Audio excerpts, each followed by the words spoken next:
Olá, eu sou a professora Elaine Borges e estamos dando início a mais uma aula do nosso curso de Prática Penal, Módulo 1, Peças Prático-Profissionais. Meus alunos, ao dar início a esta aula, quero salientar que já está disponível e pode ser impresso por você o primeiro material da aula de hoje. Sempre frisando que em todas as nossas aulas você deve ter em mãos um caderno para eventuais anotações e também porque aqui ele fará as vezes do caderno de rascunho que é fornecido pela OAB no dia do exame. Dito isto, você já está preparado para as últimas informações imprescindíveis sobre o tema número 1 do exame de ordem, que, como você já sabe, é a apelação. E depois vamos pôr a mão na massa. Na aula anterior, terminei a mesma dando importantes informações sobre o artigo 593 do Código de Processo Penal. Porém, na minha opinião, chegamos ao momento mais importante da nossa aula prática. Meus alunos, tudo o que foi dito tem grande relevância, porém agora é que realmente começa para valer a minha aula de prática penal. Agora começa a diferença entre o método e a didática da professora Elaine Borges para os outros métodos apresentados. E você deve estar se perguntando, professora Elaine, qual é essa diferença? E eu respondo, a diferença é a dica. Como já foi dito, todas as informações dadas até este momento são importantes, mas o melhor começa agora, através das minhas dicas. Para começar a formatar a sua peça, você tem que conhecer as dicas da professora Elaine Borges, porque eu garanto que se a ordem quiser que você elabore uma apelação no dia do exame, ela vai usar uma das minhas dicas. Preste bem atenção. Agora você não precisa tomar nota de nada, pois ao término desta aula você receberá todas essas dicas em seu segundo material. Apenas acompanhe em sua tela. Dicas. A sentença ainda não transitou em julgado. Segunda dica. O réu foi condenado e intimado da respeitável sentença. Próxima dica. A sentença condenatória foi prolatada hoje. Há 2 dias, há 3 dias, há 4 dias. Ou seja, demonstrando que está dentro do prazo legal, dentro do quinquídio legal para interpor a apelação. Próxima dica. O réu apelou. Meus alunos, prestem atenção. Muito cuidado com esta dica, pois muitas vezes o candidato lê no problema o réu apelou e pensa que deve apenas formatar as razões de apelação. Cuidado, não é bem assim. O réu apelou quer dizer ele manifestou o desejo de recorrer, mas é o advogado que vai interpor a apelação. Você só vai produzir a petição de razões quando o problema deixar claro que a petição de interposição já foi feita. Por exemplo, o problema conta uma história e fala que outro advogado já apresentou a interposição do recurso. Produzir as razões em favor do acusado. Neste caso, você deve elaborar só a petição de razões. Caso contrário, o examinando deverá sempre produzir as 2 petições, ou seja, interposição e razões. Vamos para a próxima dica. Veja em sua tela. O júri foi realizado ontem. Outra dica. O veredicto dos senhores jurados foi prolatado hoje. Próxima dica. A sentença de absolvição sumária, também conhecida como antecipada do artigo 397, incisos 1, 2 e 3 do CPP, foi prolatada hoje. Meus alunos, aqui muito cuidado, pois nos casos do artigo 397, incisos 1, 2 e 3, a defesa só poderá apelar para postular a absolvição do réu para um inciso mais favorável, isto é, para a mudança de inciso. Agora, quando o promotor de justiça não apelar e você for colocado na posição de assistente de acusação ou de acusador, tratando-se de queixa-crime, você, nestes casos, poderá interpor apelação com fundamento no artigo 593, inciso número 2 do CPP. Aliás, neste caso, vale a pena frisar que tanto para a defesa, quando for apelar para modificar o inciso da absolvição sumária, quanto para a acusação, a apelação deverá ser interposta com base no artigo 593, inciso número 2 do CPP. E eu explico por quê. Preste atenção. Está prestando atenção? Muito bem. Porque o artigo 593, inciso número 1, trata da apelação contra a decisão definitiva de primeiro grau, ou seja, aquela que condena ou absolve. Já o artigo 593, inciso número 2, trata das decisões com força de definitiva, ou das definitivas proferidas por juiz singular nos casos não previstos no capítulo anterior, isto é, no inciso número 1 do artigo 593. Assim, não cabe apelar da absolvição antecipada com base no artigo 593, inciso número 1 do CPP, por duas razões. A primeira é porque quando o Código de Processo Penal foi feito, não existia esta hipótese do artigo 397. Logo, ela não estava prevista neste inciso. E a segunda razão, pela qual não se pode apelar com base no inciso número 1 do artigo 593 do CPP, é porque no caso de sentença de absolvição sumária, ainda não existe instrução.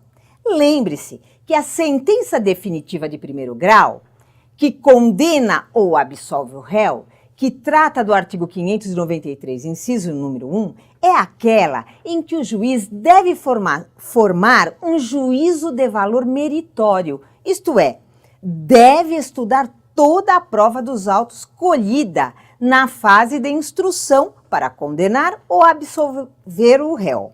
O que não ocorre na absolvição antecipada, na qual, quando é proferida, ainda não existe instrução do processo. Assim, para estes casos, o advogado deve apelar com base no artigo 593, inciso número 2 do CPP. Ok? Voltando para as dicas, tenho mais duas importantes dicas para o recurso de apelação, sendo elas, veja em sua tela. A sentença de impronúncia foi prolatada ontem. A sentença de absolvição sumária do artigo 415 do CPP foi prolatada hoje. Meus alunos, estas duas últimas dicas estão ligadas ao artigo 416 do CPP. Visto que, com base neste artigo, contra a decisão prevista no artigo 414 do Código de Processo Penal, que trata da impronúncia, e contra a decisão de absolvição sumária prevista no artigo 415, cabível é o recurso de apelação. Preste muita atenção.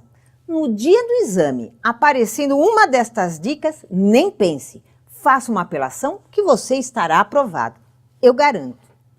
A dica sempre vai ser clara, no sentido de que trata-se de uma hipótese do recurso de apelação e que o advogado está dentro do prazo legal, dentro do quinquídio legal para interpor o recurso.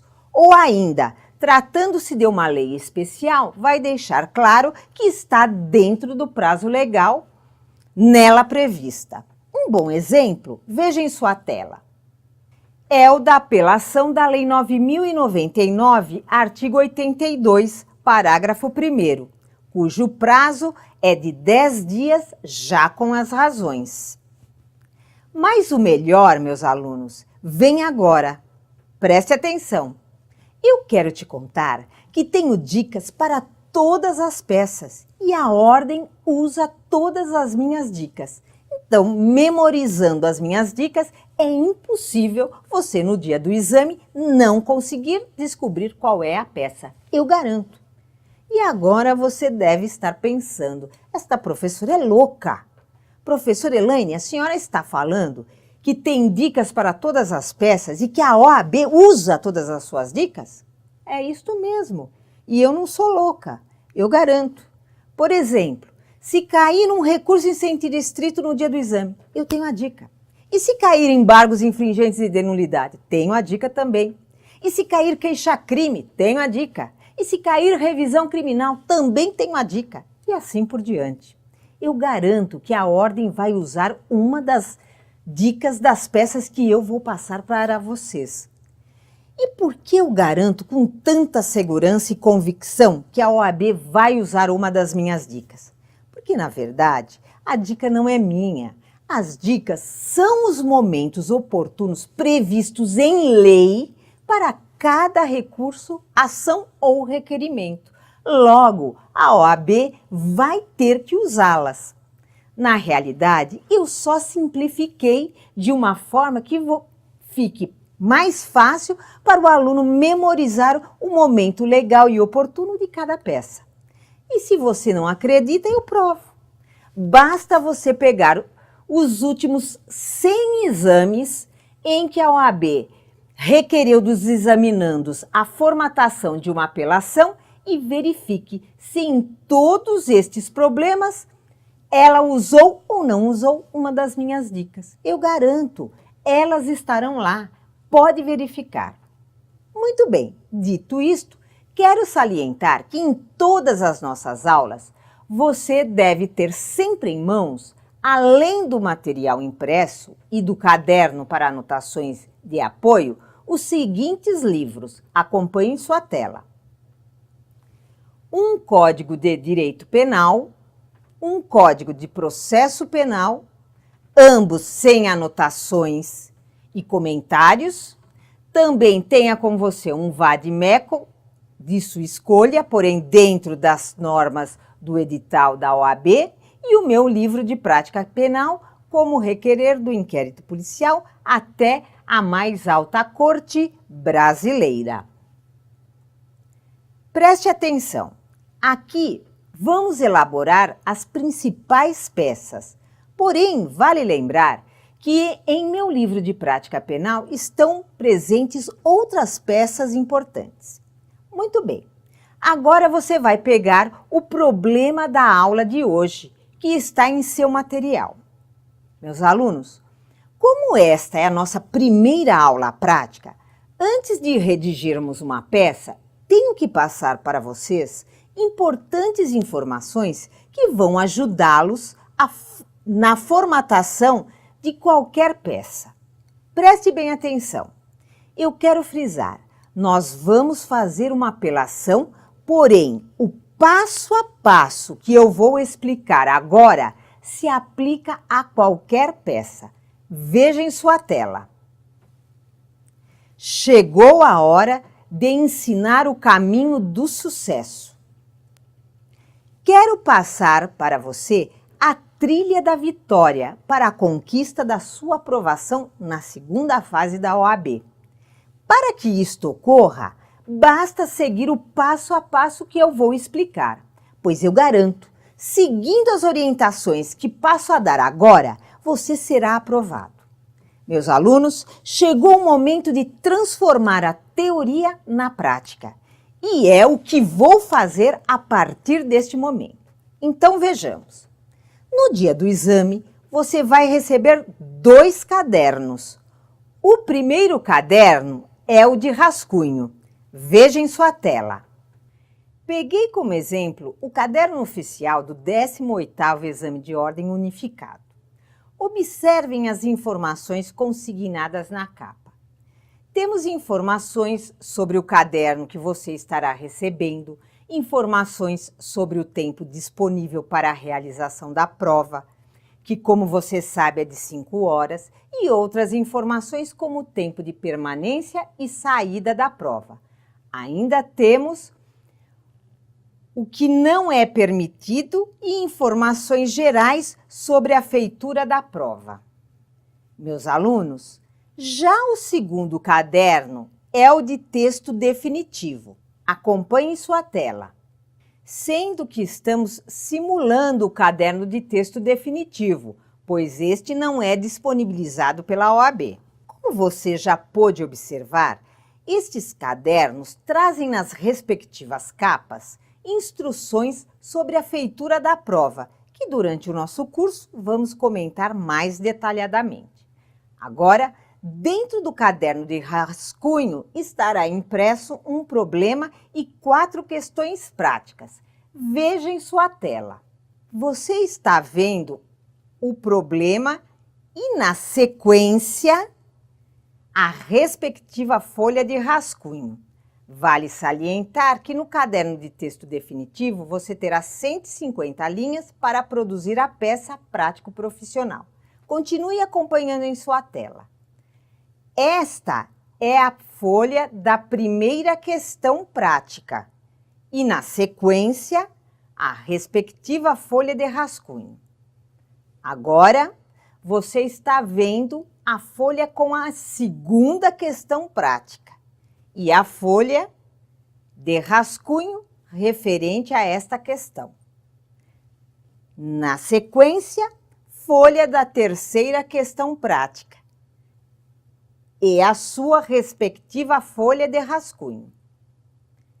E, finalmente, a folha da quarta questão prática e a folha de rascunho referente a esta questão. Meus alunos, importante destacar que você terá no caderno de texto definitivo 30 linhas para responder cada questão prática. Lembrando que o problema vale 5 pontos e cada questão vale 1 ponto e 25 décimos, sendo a nota mínima para aprovação de 6 pontos. Agora que vocês já conhecem os cadernos fornecidos no dia da prova, vou explicar o passo a passo que vocês devem seguir no dia do exame. Preparados? Primeiro passo, veja em sua tela. O examinando deve se concentrar, em primeiro lugar, na peça e depois nas questões práticas. E talvez você esteja se perguntando: por que começar primeiro pela peça? E eu respondo: porque normalmente o que aprova ou reprova o candidato é a peça, visto que nela você deve demonstrar um maior conhecimento e também porque a formatação da peça leva mais tempo do que a resposta das questões práticas. O candidato deverá demonstrar na peça conhecimento com relação à competência, fundamentação, terminologia jurídica, argumentação forense e assim por diante. Isto não quer dizer que você pode deixar alguma questão em branco. Preste bem atenção, não é isto que eu estou falando. O que eu quero deixar bem claro é que no dia do exame você deve elaborar uma excelente peça, até porque tenho observado que o maior índice de reprovação no exame de ordem acontece justamente por causa da redação da peça prático-profissional. O examinando normalmente redige uma peça como se fosse uma redação escolar. E o que realmente a ordem quer é uma redação como se você fosse um verdadeiro advogado criminalista militante. Outro detalhe importante é que muitas vezes o candidato leva horas pensando numa questão prática que vale 1 ponto e 25 décimos e não encontra a resposta. Quando parte para a peça, o tempo está esgotado e o candidato acaba reprovado.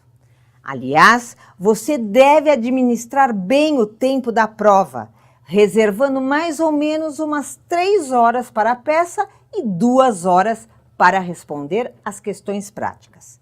Segundo passo para alcançar o sucesso. Veja em sua tela. O examinando deve ler o problema e a questão referente ao problema no mínimo 3 vezes.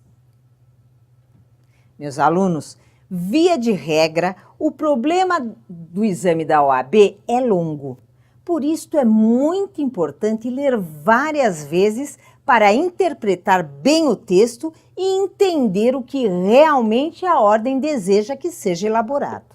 Até porque, normalmente, na primeira leitura, o candidato não entende nada do que leu. Depois, na segunda leitura, você começa a interpretar e a entender o que está lendo. Somente a partir da terceira leitura é que o candidato tem uma real compreensão e visão do caso exposto e pode, então, começar a raciocinar o problema. Agora, cuidado! Muitas vezes o aluno lê várias vezes o problema. Ele lê 3, 4, 5 vezes e não encontra a minha dica. E começa até a me xingar em pensamento. Tá vendo?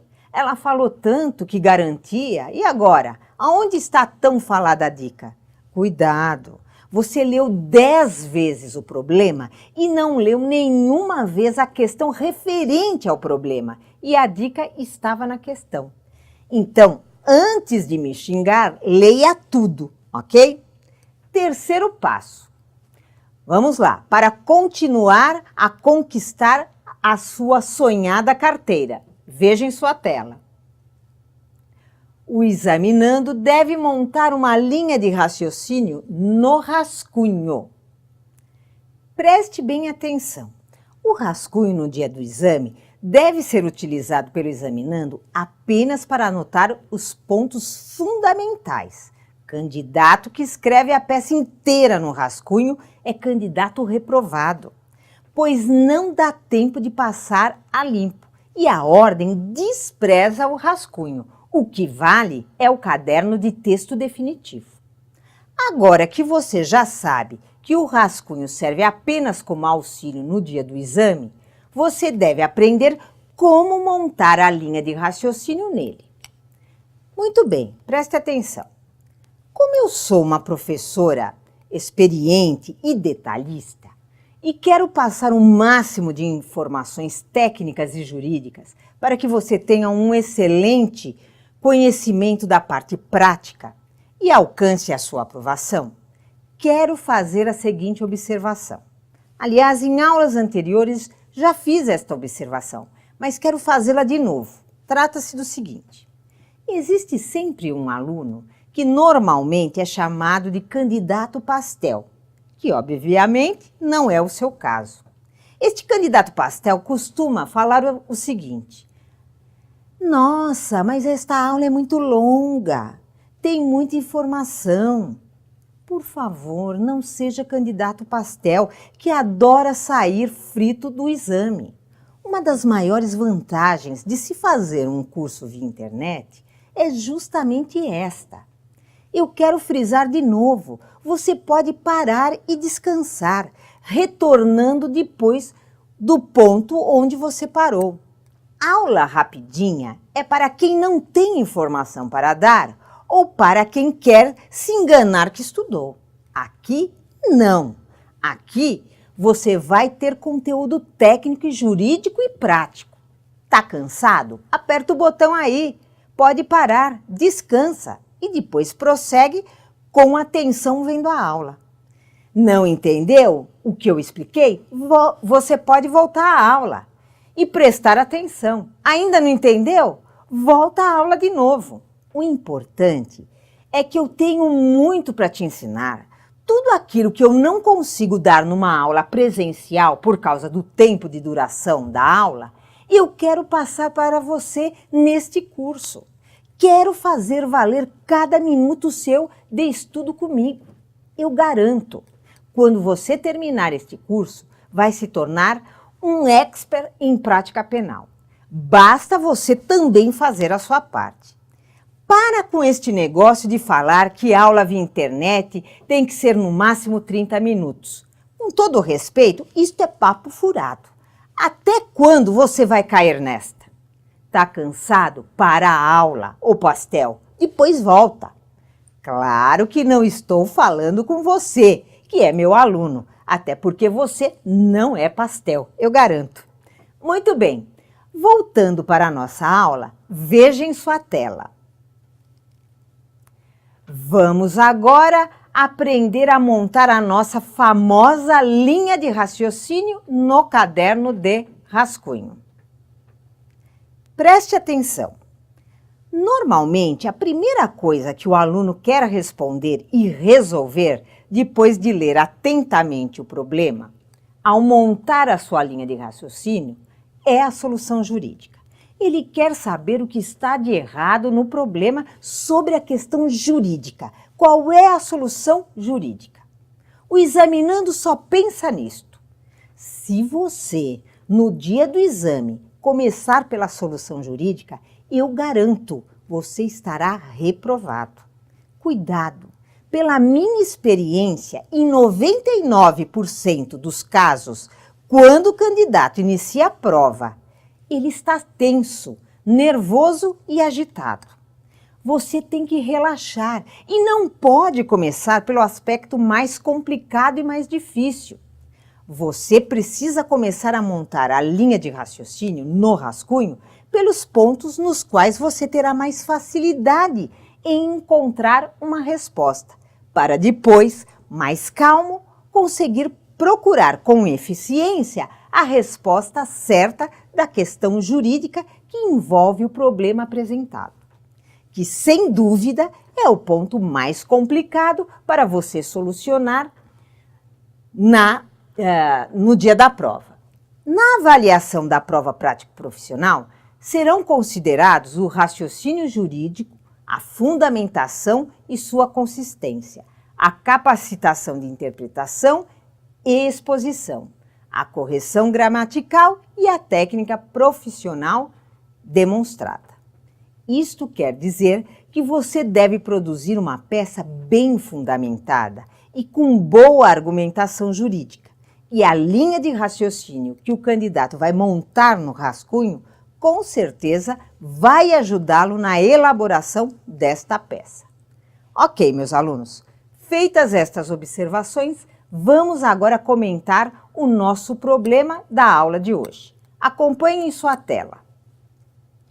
Hoje, como você já sabe, vamos defender o cidadão Leonardo, fazendeiro e empresário bem-sucedido no ramo de laticínios, em Ribeirão Preto, no estado de São Paulo, que teve seu automóvel Lamborghini blindado roubado por 2 homens fortemente armados, quando saía do veículo para deixar seu filho no colégio. Meus alunos, ainda narra o problema que, passado o susto, porém ainda nervoso, Leonardo dirigiu-se ao distrito policial competente para fazer o boletim de ocorrência sobre o referido assalto. Veja em sua tela. Ao chegar na delegacia, foi atendido prontamente pelo delegado titular, doutor Anacleto, que, após elaborar o boletim e instaurar o devido inquérito policial, insistentemente disse a Leonardo que se o mesmo pagasse a quantia de R$50 mil, o automóvel seria rapidamente localizado, pois ele pessoalmente se encarregaria das buscas, inclusive colocaria todo o efetivo de investigadores de polícia do distrito para solucionar o caso. Meus alunos, a história continua narrando que, diante de tal insistência, Leonardo, ainda atordoado pelo ocorrido, disse que daria a quantia exigida pelo delegado com a finalidade de encontrarem o veículo e os assaltantes com rapidez. Acompanhe em sua tela. A Corregedoria da Polícia Civil, que já estava há algum tempo monitorando o distrito por causa de denúncias anônimas de corrupção, inclusive com gravações autorizadas pela Justiça, prendeu em flagrante o delegado de polícia e Leonardo, sendo ambos indiciados. Leonardo pelo crime do artigo 333 caput do Código Penal e o delegado de polícia pelo crime do artigo 316 caput do mesmo Código. Foi concedida a liberdade provisória aos acusados e ambos foram devidamente processados perante a primeira vara criminal da comarca de Ribeirão Preto, São Paulo, pelos crimes já frisados. Ocorre, meus alunos, que ao término do processo, Anacleto foi condenado à pena de 4 anos de reclusão e Leonardo recebeu como pena 2 anos de reclusão convertida em penas alternativas com prestação de serviços à comunidade. Veja em sua tela.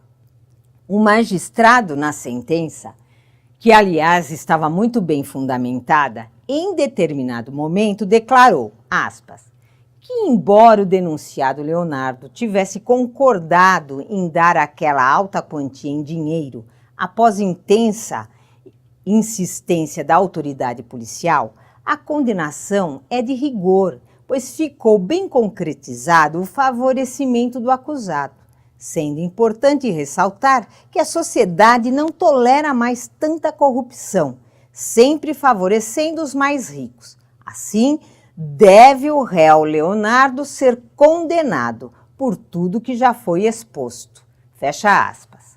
A sentença foi prolatada hoje. Questão.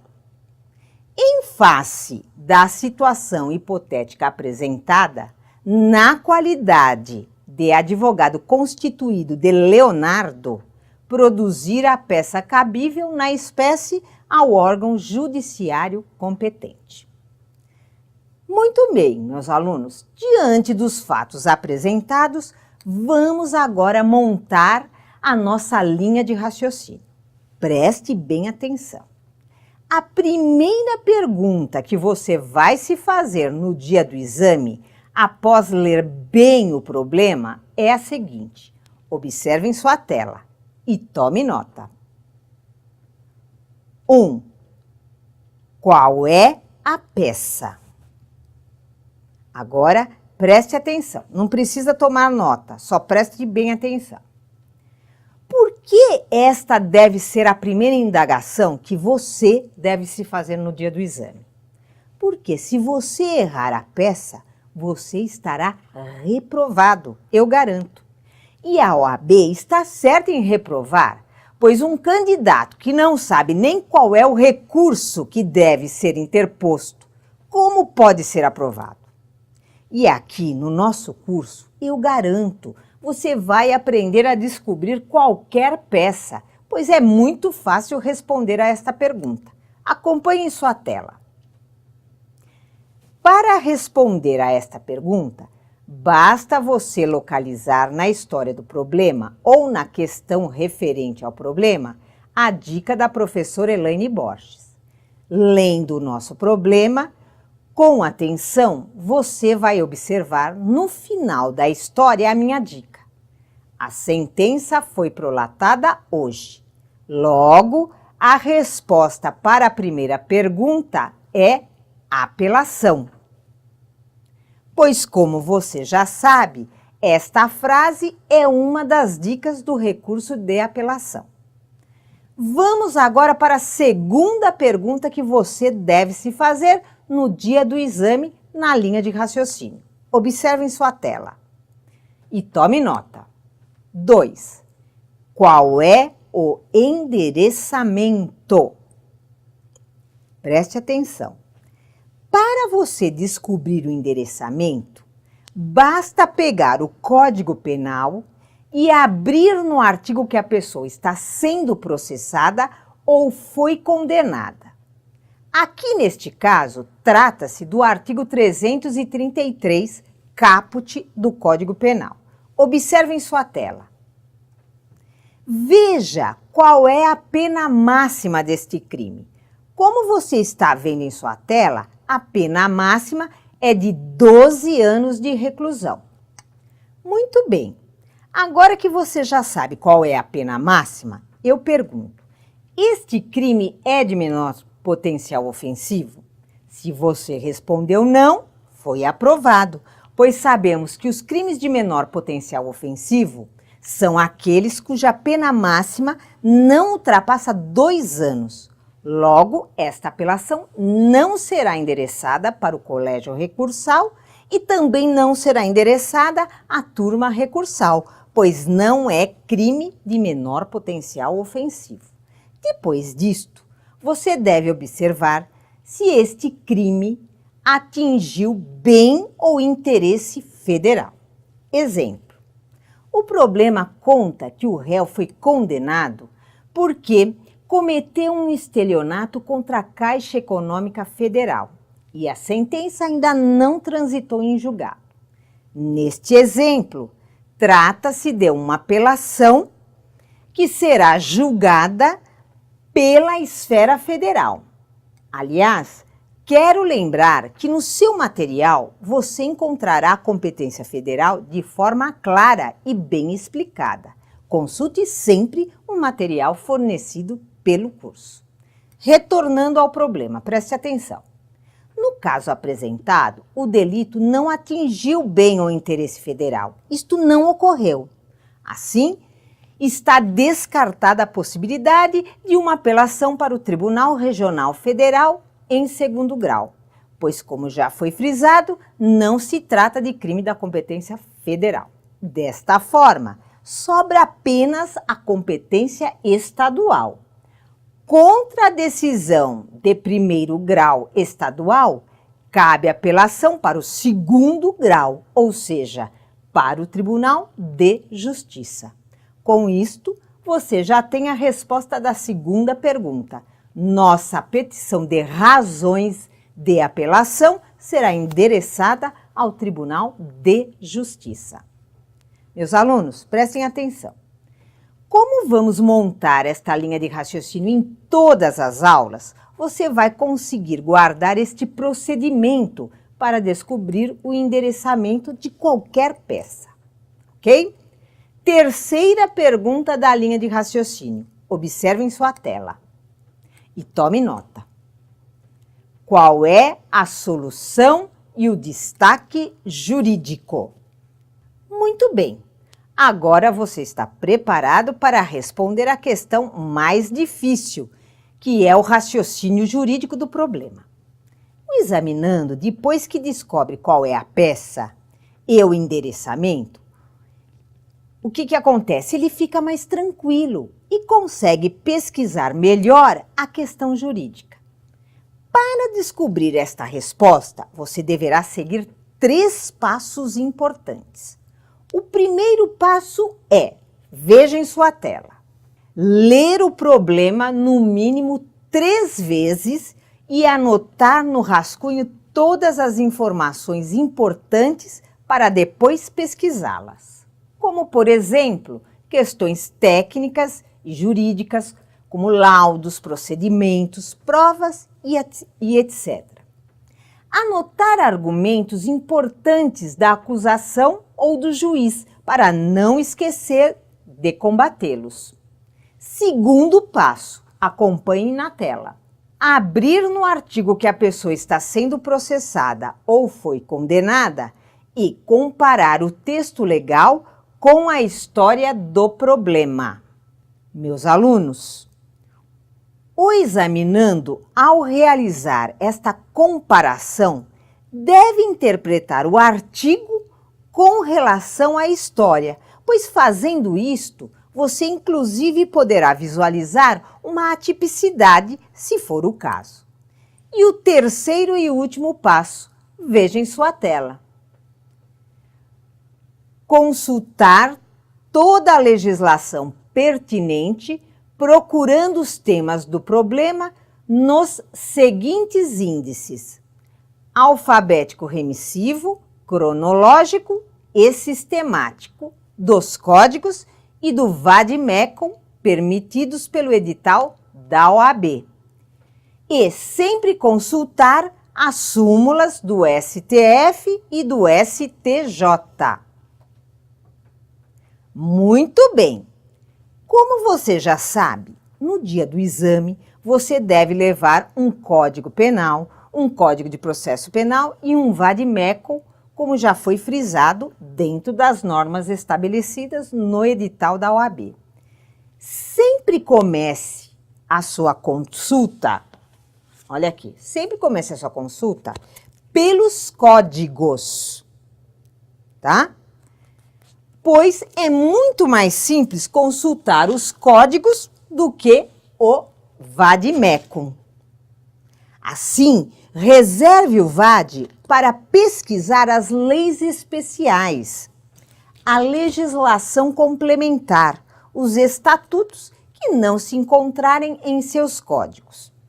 Meus alunos, quero comentar que, pela minha experiência, não há necessidade de usar marca-texto ou separadores, ou mesmo fazer remissões quando permitidas pelo edital. Pois muitas vezes, além de não ajudarem em nada, até atrapalham o candidato no dia do exame, pois o aluno acaba marcando vários textos que no dia da prova, pela situação apresentada, não vai utilizar e corre o risco até de se confundir. O segredo do seu sucesso é aprender a usar o índice alfabético remissivo dos códigos e do VAD-MECO e o índice cronológico da legislação. Marque no VAD com um clips simples os índices remissivos que lhe interessam. Por exemplo, o índice remissivo das leis especiais, da legislação complementar, que inclusive trata dos estatutos, e as súmulas, ok? E aqui, eu garanto, você vai aprender a manusear os índices remissivos e não vai precisar utilizar nada além disto, para encontrar a resposta certa no dia do exame. Muito bem, dito isto, no dia do exame, você deve procurar o tema, inicialmente, sempre pelo índice alfabético remissivo. Uma vez encontrado, você deve ler tudo sobre o tema em questão. Preste atenção a este meu exemplo. A questão da prova faz referência ao perdão judicial. Primeiro passo, você deve abrir o índice remissivo do Código Penal e encontrar o tema, isto é, perdão judicial. Pois muitas vezes você já encontra a resposta do problema no próprio índice, ok? Segundo passo, encontrado o tema no índice, vá direto para o texto legal sobre o tema no código e leia tudo sobre este tema em questão. Terceiro passo, preste atenção.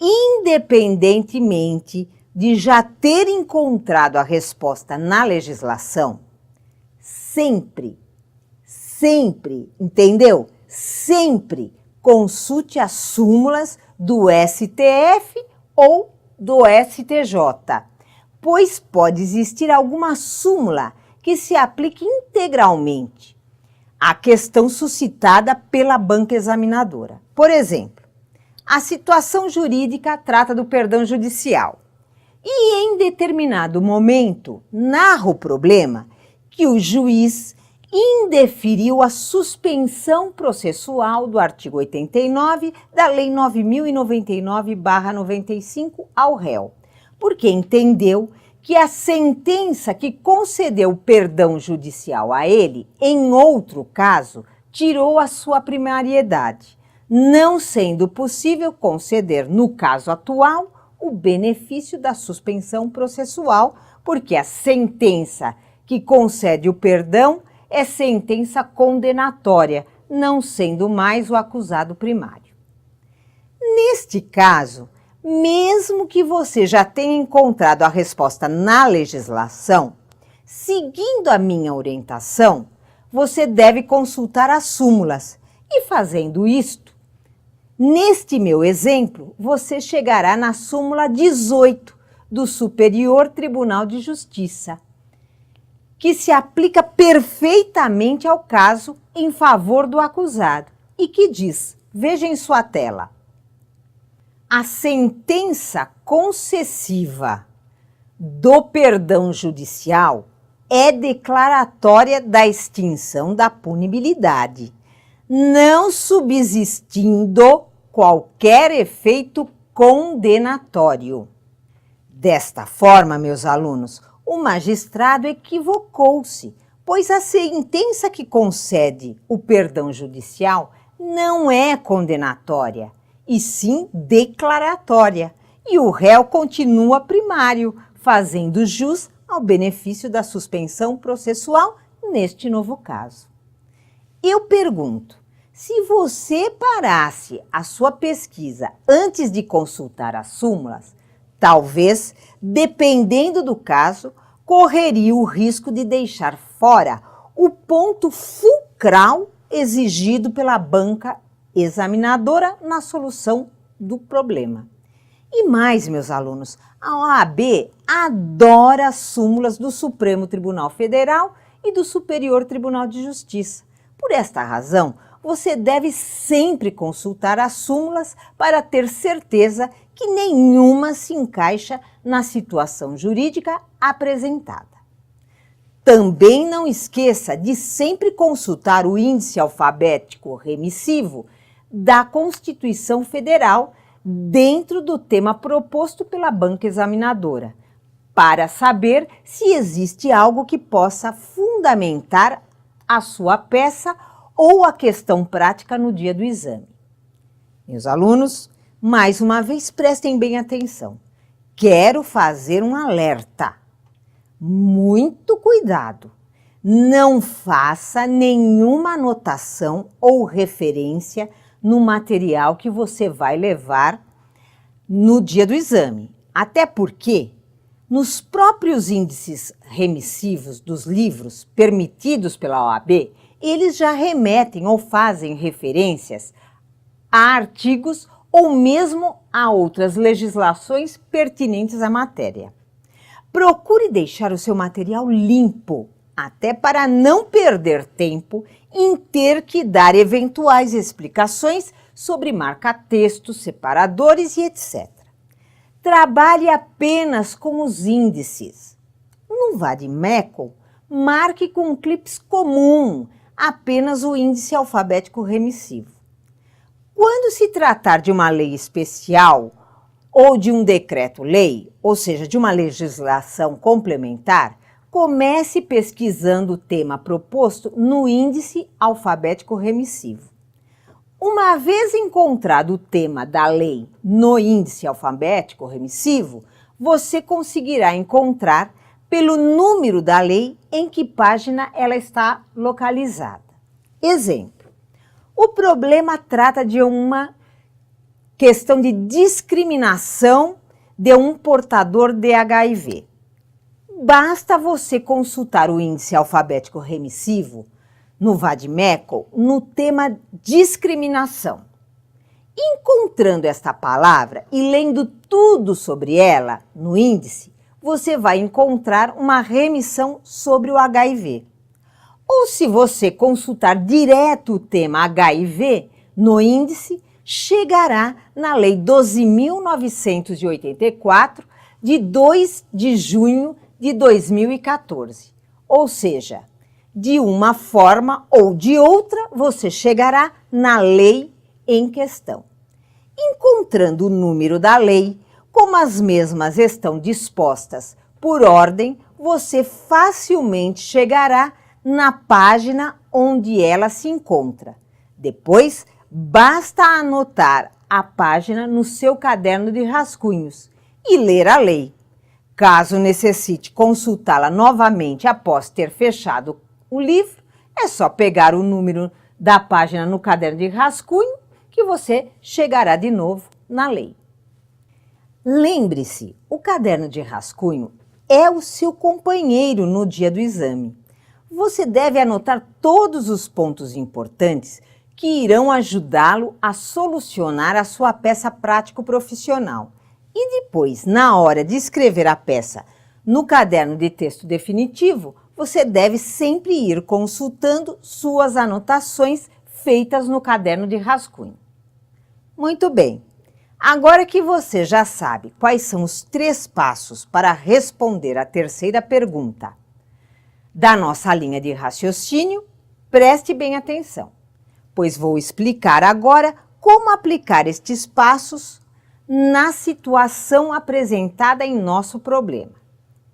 Seguindo o nosso passo a passo para raciocinar este problema, após lermos atentamente a situação hipotética apresentada, temos que tomar nota dos pontos importantes.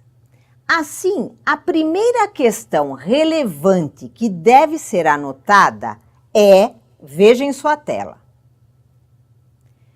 que embora duas pessoas estejam sendo processadas por crimes diferentes, temos que defender apenas Leonardo, o qual foi condenado pelo crime do artigo 333, caput, do Código Penal. Agora, meus alunos, vamos para a segunda questão importante. Observem sua tela. Comparar a conduta de Leonardo, narrada no problema, com o tipo penal do artigo 333, caput do Código Penal.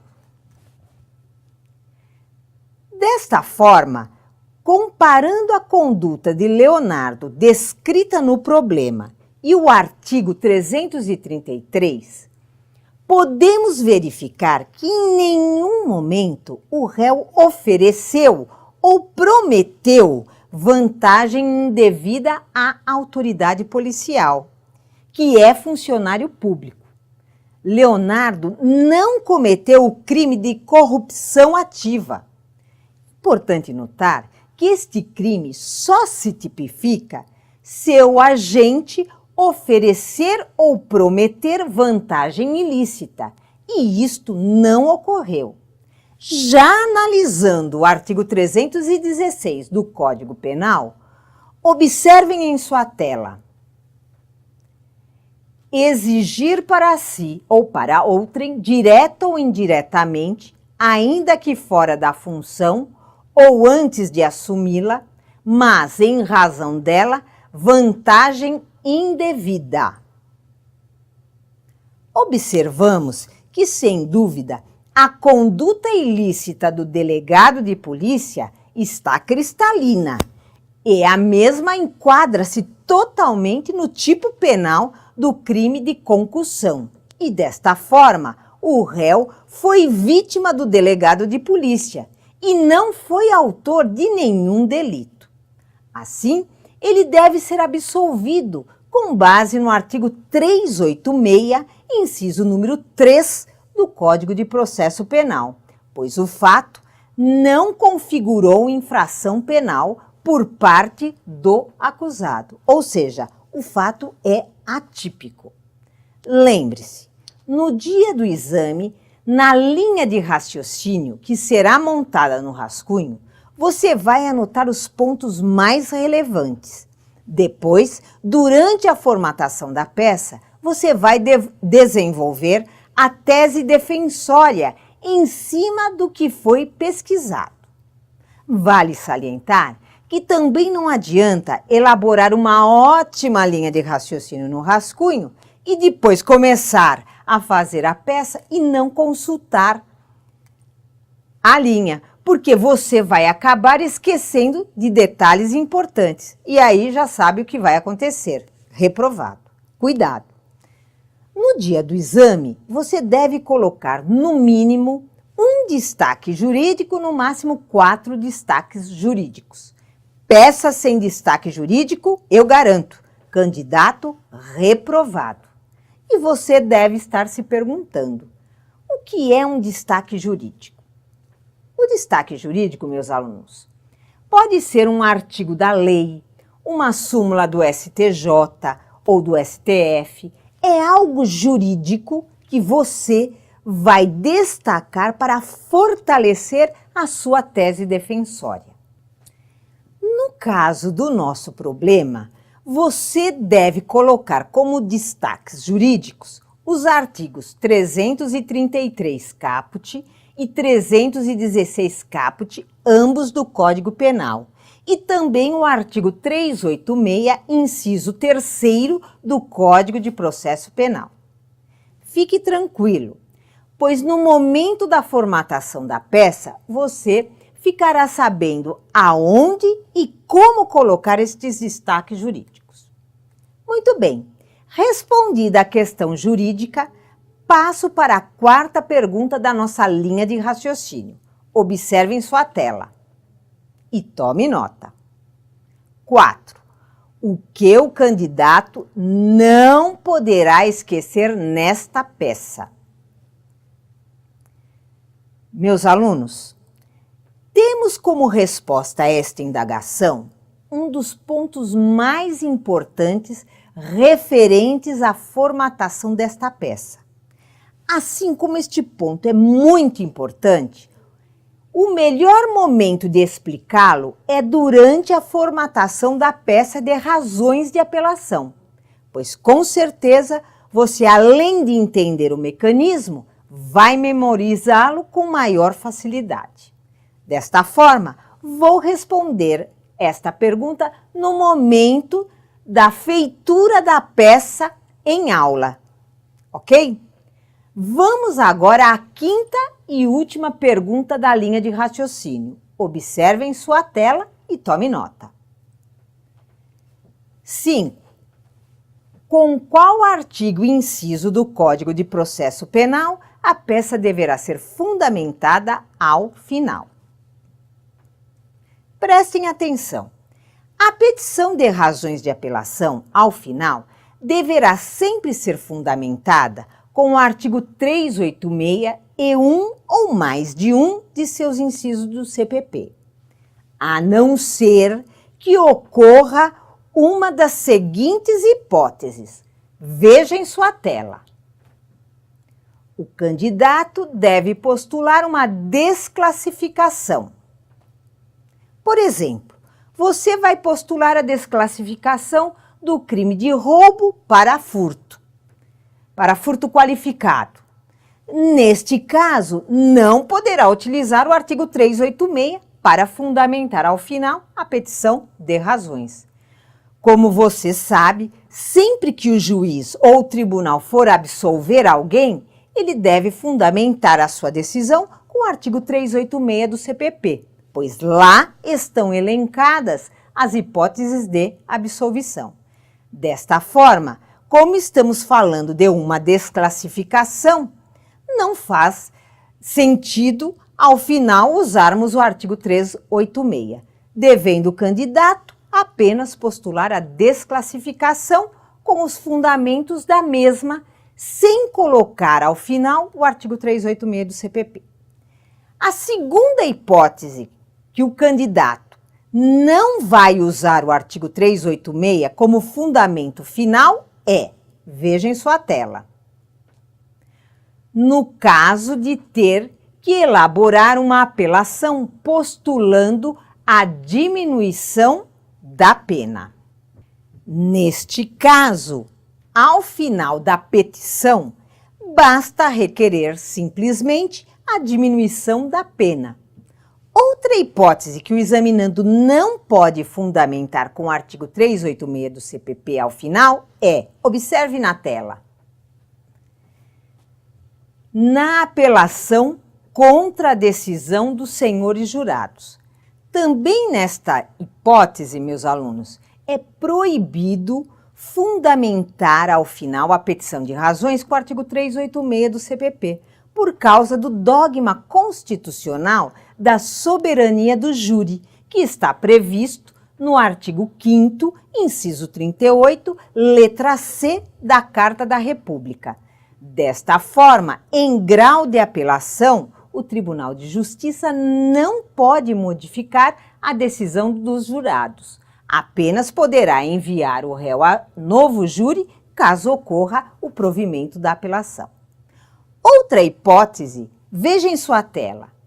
Ainda temos os casos do artigo 416 do CPP, que também, ao final da petição de razões, a mesma não poderá ser fundamentada com o artigo 386, visto que trata-se de decisões do júri, prolatadas ao término da primeira fase do procedimento escalonado do júri.